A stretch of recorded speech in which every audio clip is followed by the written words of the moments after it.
Hi, grammar students. Here's a lesson on combining sentences. This is something you might need to do that if you write shorter sentences or need to practice with your conjunctions, or if you're required through some type of test or other assignment that you have to put sentences together. And it's not just putting the sentences together, just sort of sticking them together. My graphic here with the bus shows you a double-decker bus with sentence one and sentence two. And yes, I want to put the two sentences together, but just like this has a weld to keep the two parts together, you'll need to do some welding of your own. So here are the steps for combining, and I'll show you this through an example. First of all, read all the sentences that you're going to combine into one. You may be given a couple of sentences, that could be longer, it could be two short sentences, could be multiple sentences, but you'll need to read them all carefully. Then I suggest, if you can, either by using the highlighter on your computer or the if it's on paper, a highlighter, choose the important independent parts to include. And you want to avoid, when you're going through the sentences, any repetition or unnecessary words. And then once you do that, you arrange all the parts that you looked at in some logical order. What would go first and second? Do I need some conjunctions or prepositions or relative pronouns to help combine them? And then once you put them together, read for sense and correct any punctuation. You may need some semicolons or other punctuation to make them correct. So here is an example of several sentences we want to put together. So this is step one. We're reading and looking for the important elements. So we got the firefighters were at the World Trade Center. The police were at the World Trade Center. They were rescuing people. People did not get out in time. The towers collapsed. And so you can see that there's some repetition and there's some basic information you need to get. So when you read, pick out in the first sentence, everything will probably be very unique, and then go through the second sentence and say, well, is there something I can add to that? And then you want to do the same thing here. So I've got the firefighters, the police. I'm going to put all that together. I'm going to keep the trade center stuff. What were they doing? Rescuing people, and then some information about the people and why that happened. So here we go. I've underlined the information, just like I said earlier, and try to narrow it down. And of course, I may narrow it down some more, take some words out, rearrange them, maybe change how they're written. But this is the basic information I want to put together in my sentence. Again, don't mark any repeated information. Like I don't need at the World Trade Center. I don't need the they, obviously the were also, because they refers to police and firefighters. So here I've numbered them in the order, and it happened that the sentences were put together or given to me as one continuous thought. So that makes it a little easier. Sometimes you may have to shuffle them a little bit. And so I decided I should put this one and this one, both marked one, together. And I'll likely use a conjunction to join them. And then I'm rescuing people, I'll add that to that. And then I'll explain what happened to the people and why it happened. So I essentially I have four parts here, so I'd probably take these two parts together and keep them together, and then put these two parts together. And when I do that, I don't want to use any semicolons because that can be my big punctuation mark to join all the things together.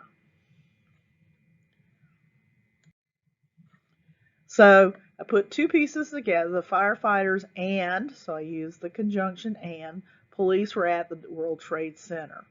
And then I'm going to add rescuing people. Then I've done the second two, but people did not get out in time because the towers collapsed. So I added but and the word because. So I'm going to take this rescuing people and put it up here because it feels like this is what they were doing. You could put it here and say something like, although uh, first responders, and then I would have to add words, were rescuing people, the people did not get out in time. But I think it fits better up here just because it describes firefighters and police. So I'm going to add everything together, all four pieces that I decided to use. And I added some words, some conjunctions. The firefighters and police were rescuing people at the World Trade Center, comma, but people did not get out in time because, I don't need a comma here, the towers collapsed. And it says check your punctuation. Use a comma with a fanboy. Fanboy is for, and, nor, but, or, yet, so. But sometimes where I put the two big pieces together, I may decide to use a semicolon. But if I had like a third, maybe a sentence 5, sentence 6, or part 5, part 6, and I want to add that, I can put the semicolon here and then continue. So here's some other possibilities for combining these sentences. The firefighters and police were rescuing people at World Trade Center, but the towers collapsed. So I put towers collapsed here and then put a semicolon, comma, therefore people did not get out. So that would be one combo. Here's another one. The firefighters and police were rescuing people at the World Trade Center when the tower collapsed. And then put a semicolon, however, comma, some people did not get out. Now here's one last possibility. The police and the firefighters were rescuing people at the World Trade Center. However, people did not get out in time because the towers collapsed. And I added out in time just to make it a little fuller, a little clearer. So let's look at these sentences and see if we can figure out how to put those together. I'll read them out loud and you think about how I could or how you could put those together. Rachel likes to cook. She likes to decorate cakes. She takes classes to learn. She practices decorating cakes. The cakes are for friends.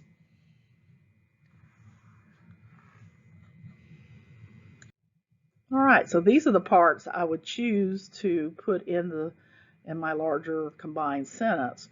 Rachel likes to cook. Again, usually the first sentence that they give you would be something that you would start out with, and you would end up taking it all. But then I add decorate cakes. All right, and then I've got she takes classes to learn, practices decorating cakes, and the cakes are for friends, so I just add it for friends. So now I can put these together. So here's some possible answers. Rachel likes to cook and decorate cakes, semicolon.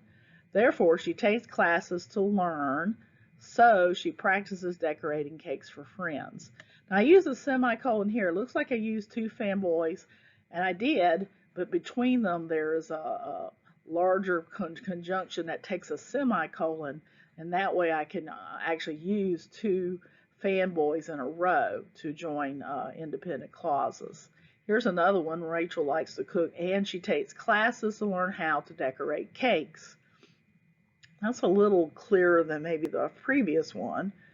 Then again, my semicolon, furthermore, comma, she practices decorating cakes for friends.